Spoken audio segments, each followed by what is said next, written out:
The hunt changes instantly. A stone point meant for the animal slips sideways and cuts deep into a hunter's thigh. He drops, both hands closing around the wound. Blood pushes between his fingers and runs down his leg. The others may not understand how serious it is. Cuts are part of life. Thorns pierce skin. Animal teeth and claws leave wounds. Most bleeding eventually slows, darkens, and stops. But this time, it does not. Someone presses a folded piece of hide against the injury. Another lowers the hunter onto his back. The material turns red. They add another layer and press harder. Blood spreads through that one too. There is no physician coming. No ambulance. No operating room. Blood bank. Vascular surgeon. Or machine to reveal what has been damaged beneath the skin. There are only hands, whatever materials the group can reach, and a body trying to repair itself. What happened when an ancient human's own body could not stop the bleeding? Did prehistoric people understand how to slow a dangerous wound? Or could they only watch as strength disappeared? How much blood could someone lose before the body began to collapse? And how did one individual in Borneo, roughly 1,000 years ago, apparently survive for years after losing the lower part of a leg? The answer is more complicated than they bled and died. Ancient humans were not completely helpless. Long before medicine existed, evolution had already built an emergency system into the blood.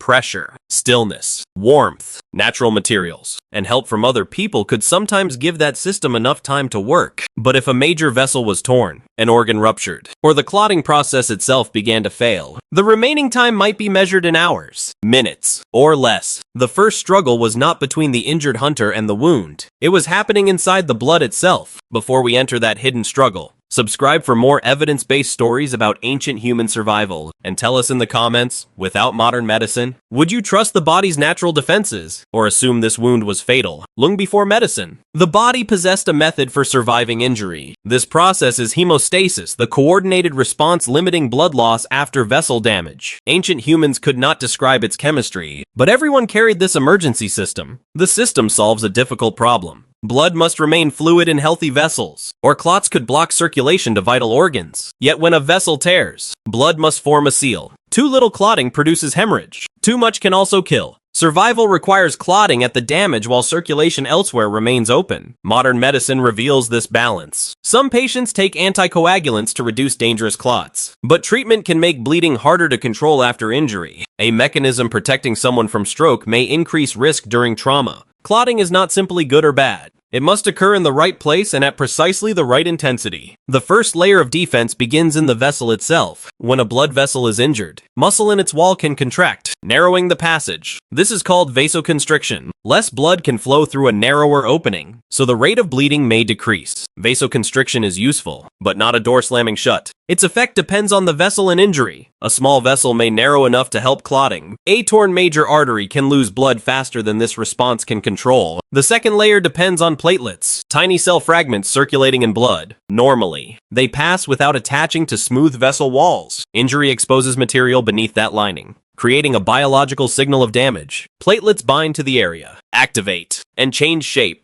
Chemical messages attract more platelets, which stick to the injury and one another. Building a plug. Imagine people rushing toward a hole in a wall and pressing themselves across it. But a platelet plug alone is fragile. Blood is moving. Pressure continues behind it, and the injured body may be struggling or trying to walk. Without reinforcement, the temporary barrier can break apart. The third layer reinforces it. Blood proteins activate through the coagulation cascade, ultimately generating fibrin, a strong, thread-like protein. Fibrin forms a mesh around the plug, trapping cells and strengthening the clot. If platelets are the first people covering the hole, fibrin is the rope network tied around their temporary structure. It helps prevent the flow from washing everything away. The clot then contracts and stabilizes while tissue repair begins beneath it. This makes an ordinary scab remarkable. Its dark crust is the remnant of an emergency response older than hospitals. Stitches, or written language. A scraped knee and prehistoric stone cut activate the same basic logic. The system works especially well when the wound is limited. The damaged vessel is small, and the person can stop disturbing it. This also explains why pressure from a hand can matter so much. Direct pressure changes physical conditions. Pressing can reduce flow through the area, bring tissue surfaces closer, and give platelets and fibrin time to form a stable seal. The hand supports biology rather than replacing it. No anatomical vocabulary was needed to notice this effect. Pain makes humans grasp an injury. If holding a cut reduced flow, others could remember it. Experience could turn instinct into shared knowledge without understanding platelets or fibrin. One of the most important life-saving actions used today. Strong.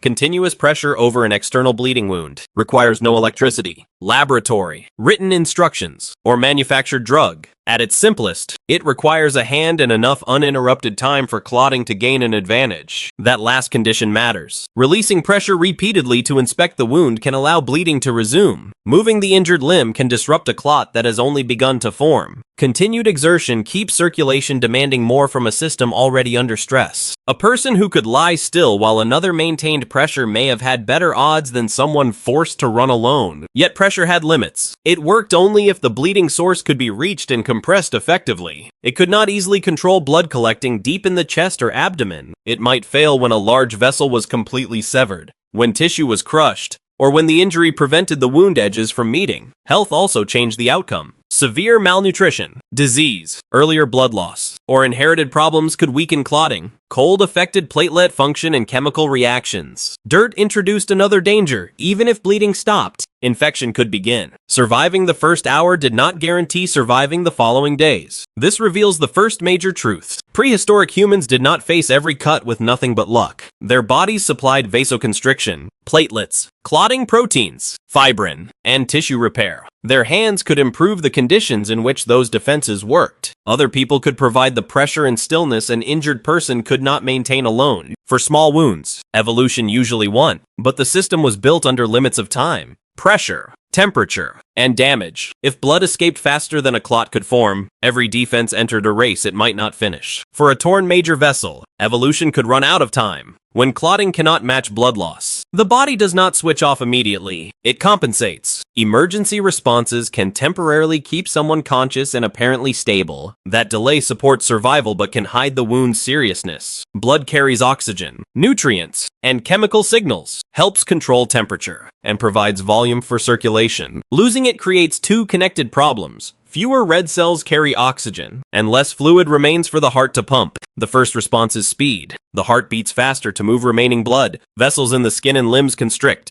redirecting circulation toward the brain and heart. Stress hormones support alertness and the emergency response. The person may still speak, stand, or insist on continuing. Their body is spending reserves to preserve that appearance. A prehistoric hunter might walk toward camp before weakness becomes overwhelming. Movement could disturb a developing clot, increase oxygen demand, and worsen bleeding. As loss continues, compensation becomes visible. Skin grows pale, hands and feet become cold, the heart races, breathing accelerates, thirst intensifies, and strength declines. Standing may cause dizziness because circulation can no longer adjust effectively against gravity. The brain receives less oxygenated blood. The person may become anxious, restless, irritable, or confused. Coordination and judgment deteriorate. Someone coherent minutes earlier may struggle to answer questions or remain upright. These changes mark hemorrhagic shock. Here, shock means circulation cannot deliver enough oxygen. Cells increasingly rely on inefficient anaerobic metabolism. Acidic byproducts accumulate, chemistry becomes disrupted, and organs function poorly. Emergency classifications used today often treat blood loss around 30% of circulating volume or more as a dangerous region requiring aggressive resuscitation. But this is not a universal point at which every person collapses. Body size, health, injury type, speed of bleeding, temperature, hydration, and stress responses all affect what happens. The figure provides clinical context, not a prehistoric law. Speed mattered as much as volume. Slow bleeding sometimes gave the body time to compensate, while rapid arterial loss could overwhelm circulation before the group understood the danger. The wound's location mattered too. A cut on a limb might be compressed. Bleeding deep in the torso could remove the same volume while offering no accessible place for pressure. Ancient humans had no intravenous fluid, donated blood, clotting factors, oxygen supply, or surgery to close a vessel. If pressure and clotting failed, every heartbeat moved blood toward an opening the body could not seal. The process then becomes even more dangerous because severe trauma can damage the clotting system itself. Modern medicine calls this trauma-induced coagulopathy. In many studies, some form of early clotting abnormality abnormality appears in roughly 1/4 to 1/3 of severely injured patients. These modern numbers should not be converted directly into prehistoric death rates, but they reveal a biological problem ancient humans also carried. A severe injury could damage more than flesh. It could disrupt the very system meant to stop the bleeding. Poor circulation, inflammation, tissue damage, and abnormal clot breakdown can prevent clots from forming or remaining stable. Bleeding beginning as a mechanical hole can become a broader regulatory failure. Temperature adds another layer. As circulating volume falls, the body sends less warm blood to the skin and limbs. The injured person may be lying still on cold earth, in wind, rain, snow, or a shaded shelter. Wet blood and clothing increase heat loss. Without protection, body temperature falls. Cold is not merely uncomfortable. Platelets and clotting reactions work less effectively as temperature declines. A weaker clot allows more blood to escape. More blood loss reduces heat distribution and makes the body colder. The result is a feedback loop. Injury causes bleeding. Bleeding causes cooling. Cooling weakens clotting, and weakened clotting permits more bleeding. This is why modern trauma care treats warmth as part of hemorrhage control. A blanket cannot close a severed artery, but preserving temperature helps prevent the body from losing another of its defenses. Ancient groups may have learned through experience to cover injured people or place them near shelter and fire, although that does not mean they understood the underlying chemistry. Eventually, compensation fails. Blood pressure falls and the pulse weakens. The person becomes tired or unresponsive. Organs receive inadequate circulation without enough returning blood. The heart cannot produce effective output. The brain loses the supply required for consciousness. External bleeding at least provides a visible target. People can see the wound, press it, and judge whether blood continues soaking through material. Internal bleeding offers no such advantage. Imagine someone falling from a rock ledge during travel. They strike the abdomen or chest but show no dramatic open wound. They stand, speak, and attempt to continue. The group sees bruising and pain, but no pool of blood. Hours later, the person slows. Their skin becomes pale and cold. They are thirsty, confused, and unable to walk. Blood may be collecting inside the chest, abdomen, pelvis, or tissues around a broken bone.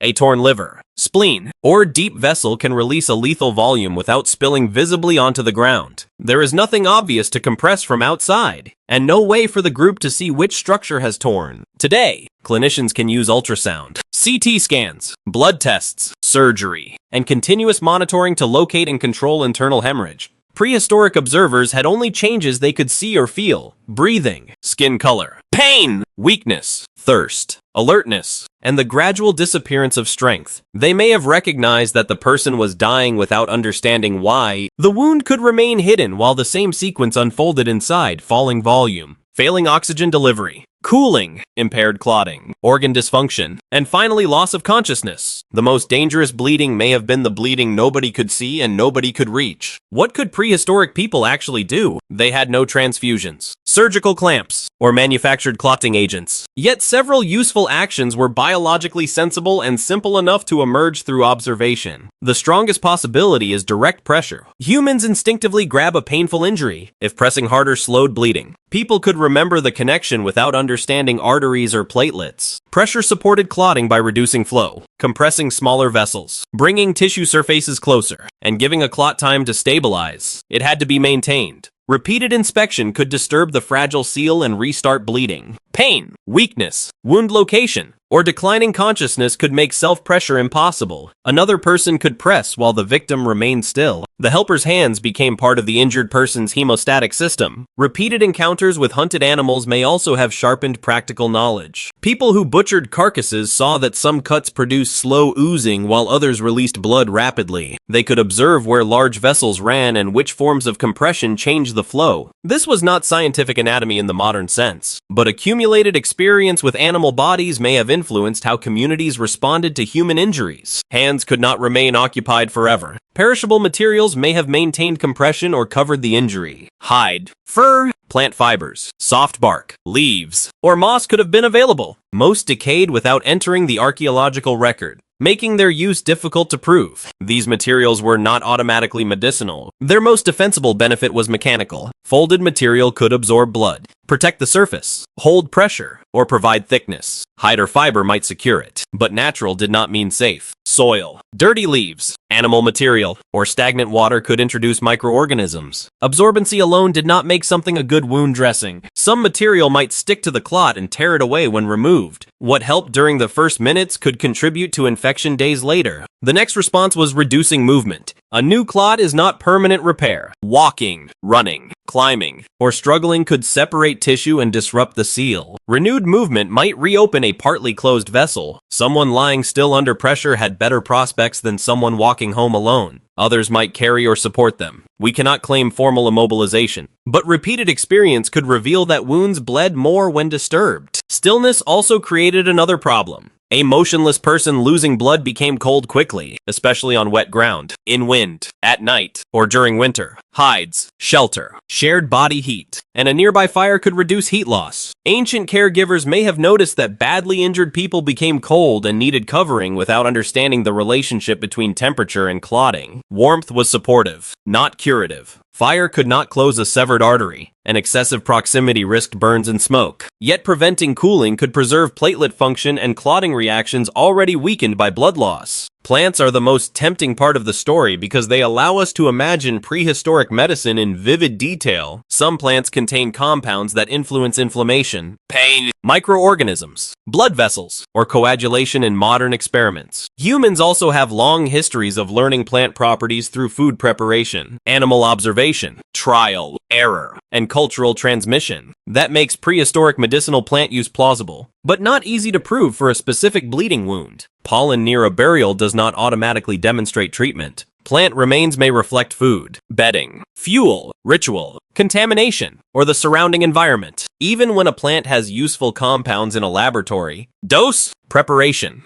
toxicity, and route of application determine what it does in a living person. Some groups may have applied plants to wounds, but we usually cannot identify which ones. Their preparation, or whether they controlled bleeding chemically. Their physical role may have mattered more than pharmacology. Two dramatic techniques require even greater caution: tourniquets and cauterization. A tourniquet can reduce catastrophic bleeding from a limb by compressing vessels above an injury. But correct placement and sufficient force matter, and prolonged use can damage nerves and tissue. The existence of cords, hides, or straps does not prove Paleolithic people routinely used tourniquets. It remains possible that some groups discovered forms of tight binding, but the evidence does not support presenting this as a universal prehistoric method. Burning a wound sounds like an obvious ancient solution because heat can destroy tissue and seal some small vessels. In practice, uncontrolled cauterization causes additional injury, severe pain, contamination, and dead tissue vulnerable to infection. It cannot reliably solve every deep or arterial wound. There is no basis for claiming that prehistoric communities commonly pressed burning objects into injuries as an effective standard treatment.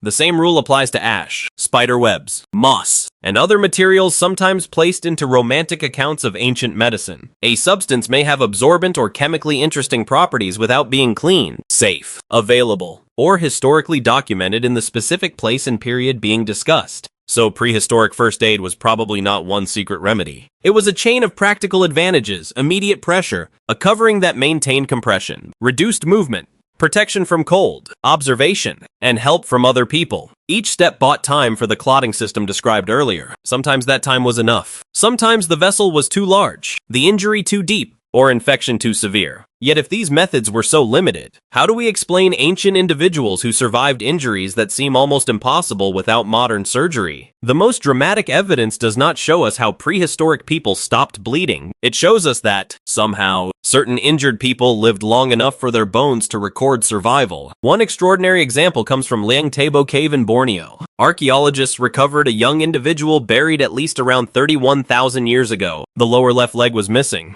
while the remaining bones showed remodeling and healing rather than a fresh break at death. The original team interpreted this as deliberate childhood amputation. Skeletal development and healing suggested the individual survived another 6 to 9 years. If correct, the implications are enormous. Removing a limb is not only a cutting problem, it is a bleeding problem. Major vessels must be controlled before hemorrhagic shock. The wound must then remain protected while healing despite pain. Contamination, insects, humidity, and infection. Borneo's tropical environment supported abundant microorganisms. A child unable to move normally would have needed food, water, protection, and assistance. Survival for years means the immediate crisis ended and long-term adaptation followed. Yet no procedure survives. No bandage remains or tool connects securely to the injury. We do not know whether vessels were compressed, tied, or closed another way. How pain was managed. What covered the wound? or who provided care. The bone proves survival. Almost everything that made survival possible has disappeared. The amputation interpretation has been challenged. A later response proposed orthopedic trauma or abnormal development rather than surgery. The debate concerns how the bone shape, healing, and missing limb should be explained. Leung Thibault is therefore not an unquestionably proven first surgical amputation. An individual lived for years after losing the lower leg. Original investigators interpreted deliberate amputation, while later researchers offered an alternative. Even under the alternative, survival matters. Whether intentionally removed or lost through trauma, the limb's loss caused major impairment, followed by extensive remodeling. The case still involves biology, adaptation, and probably social support. If it was deliberate surgery, the questions become almost impossible to ignore. What tool cut tissue and bone? How was bleeding controlled? How was the patient kept still? Did someone understand where dangerous vessels lay through hunting and butchery? Was knowledge passed between generations? Who brought food and water during recovery? We cannot answer directly. Archaeology preserves the result while losing the hands, words, materials, and decisions that produced it. Leung Thibault is not the only evidence that severe impairment did not always lead immediately to abandonment or death. At Shanidar Cave in present-day Iraq, several Neanderthal skeletons display healed injuries and long-term physical limitations. The most famous individual, often called Shanidar I, survived extensive damage affecting the skull, arm, and other parts of the body. Not all of these injuries involved known catastrophic bleeding, and they should not be forced into a story about hemorrhage. Their relevance is broader. They demonstrate that some injured or disabled individuals survived beyond the original trauma, sometimes despite conditions that may have limited mobility, hunting ability, or independent food acquisition. That survival may indicate assistance, but the strength of the claim depends on the disability. A healed fracture proves time passed after injury. It does not automatically prove a healer treated it. An individual may compensate for limitations more effectively than modern observers assume. Interpretations of Neanderthal care remain debated, and romantic images of every group acting as devoted nurses go beyond the evidence. Still, when impairment seriously restricts movement or work, social help becomes increasingly plausible. Someone may have shared food, protected the injured person, slowed travel, or helped them reach shelter. Care does not require a medical profession. It can begin with refusing to leave someone behind. Healed skull injuries provide another window into survival. A study examining roughly 350 Neolithic skulls from Britain identified 31 with healed or unhealed trauma interpreted as potentially related to violence. The researchers offered conservative estimates of roughly 4 to 5% with healed injuries and around 2% with potentially fatal cranial trauma. These figures cannot represent all prehistoric people. The sample comes from a specific region. Period. An archaeological context, preservation, burial practice, selection, and interpretation affect what researchers can see. Nor does skull trauma tell us exactly how much blood was lost. Some head wounds bleed dramatically without being fatal, while deeper injuries may kill through damage to the brain. The value of the study is more limited and more reliable. Violence and serious injury occurred. Some individuals died around the time of trauma, others survived long enough for bone to heal. Skeletal remodeling separates, at least partly, an injury endured from an injury near death. That distinction transforms bone into a kind of clock. Healing shows that days, months, or years passed after the event. It records time the person continued living, but not the details of who helped them or how. Healed bone cannot reveal how close the person came to death. It records repair, not the pulse, temperature, or fear of the first hours. The most dangerous part may have occurred entirely in soft tissue, leaving its evidence visible today. For someone severely injured, survival required more than a clot. They needed protection while weak, water when unable to fetch it, food when unable to hunt or gather, warmth while circulation failed, and assistance moving with the group. Someone else may have maintained pressure, watched the wound, or performed tasks the injured person could not. The technology that saved an injured prehistoric human may not always have been an object. Sometimes, it may have been another human being. But healed bones create a dangerous illusion. They show us the exceptional people who survived long enough to leave evidence. What about everyone whose bleeding killed them before bone could begin to change? The archaeological record is not a complete list of prehistoric injuries. It is a filter. Bone survives better than blood vessels, skin, muscle, and organs. Archaeologists therefore study injuries that reached hard tissue and remained visible,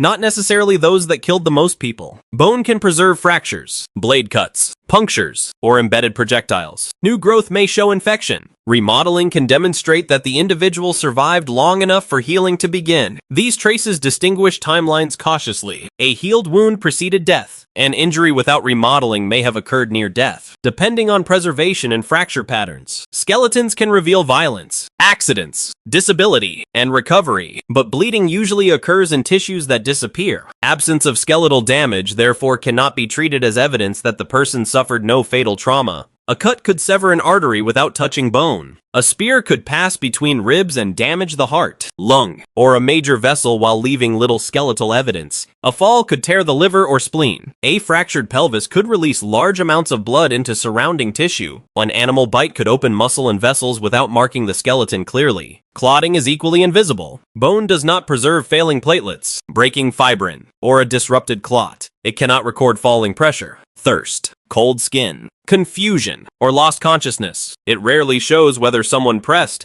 wrapped, warmed, or carried the victim. Imagine a modern person suffering a fatal injury to a major artery. If every trace except the skeleton vanished, future archaeologists might find no decisive cause of death. The medical emergency would have been obvious to witnesses, but almost absent from the remains. Internal hemorrhage creates an even larger blind spot. Blood collecting in the chest or abdomen leaves no pool on the ground and may not stain a skeleton in a recognizable way. The person could die from a ruptured organ while their bones appear undamaged. Without preserved soft tissue or unusual contextual evidence, the event disappears. This means prehistoric deaths from bleeding may have been common while remaining almost impossible to count. We cannot calculate a reliable percentage from skeletons because the evidence systematically favors certain outcomes. Injuries involving bone have a chance to survive archaeologically. Soft tissue deaths often do not. Location adds another filter. Someone who died in a cave, settlement, or formal burial had a better chance of discovery than someone who collapsed during a distant hunt. Migration,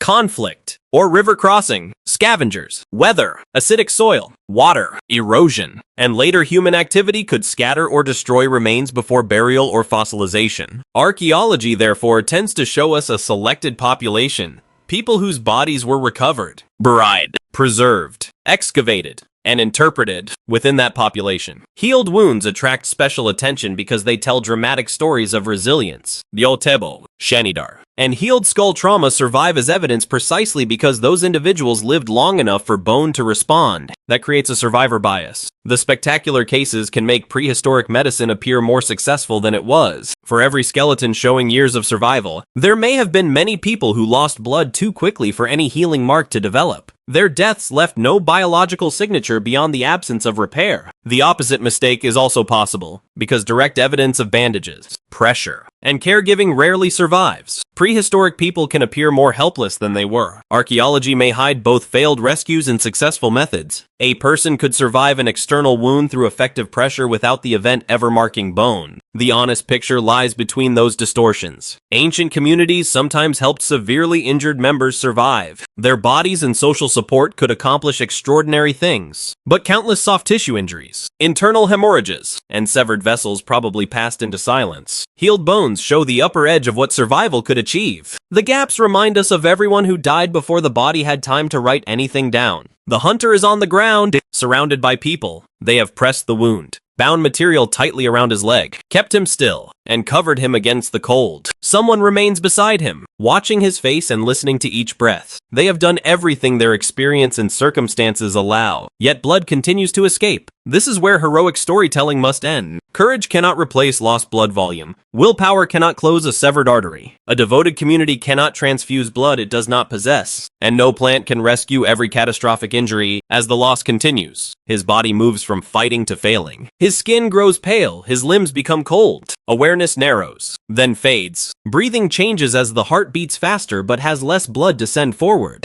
Eventually, too little oxygen reaches the brain, the heart, and the other organs that sustain life. Ancient humans were not necessarily helpless against bleeding. Their bodies could clot, their hands could apply pressure, and other people could provide warmth, protection, knowledge, and time. But once pressure, clotting, warmth, and human help all failed. There was no hidden prehistoric cure waiting beyond them. The final limit was not courage, it was physiology. So what happened when ancient humans could not stop bleeding? They entered hemorrhagic shock. As circulating blood volume fell, the brain, heart, and other organs received too little oxygen, and without clotting or control of the wound, death could follow. But that direct answer is not the whole story. The body tried to save the person through constricted vessels, platelets, fibrin, and compensation. Hands pressing a wound, absorbent coverings, immobility, and warmth could improve the chance of survival. A community could protect the injured. Archaeological remains show that some people survived astonishing trauma. Still, when bleeding was hidden inside the body, when a major vessel was destroyed, or when blood loss overwhelmed clotting, there was no final rescue line. Modern medicine adds surgery, transfusion,